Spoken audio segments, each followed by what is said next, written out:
Okay, it's doing its job now. It's cold. Okay, that's low cool. Here's high.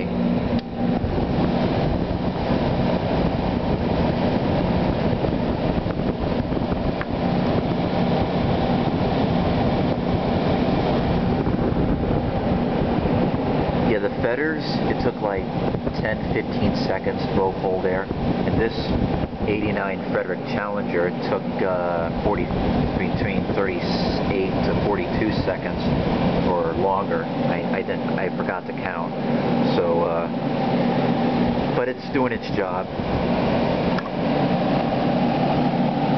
Okay. So again, this is a.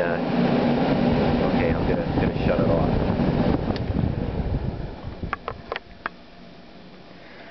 Okay, I just demonstrated a 1989 Friedrich Challenger 8000 BTU air conditioner.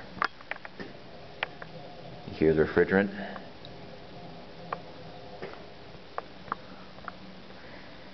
Okay, this is White with Blue signing off. Thank you for watching. Hope you enjoyed the video.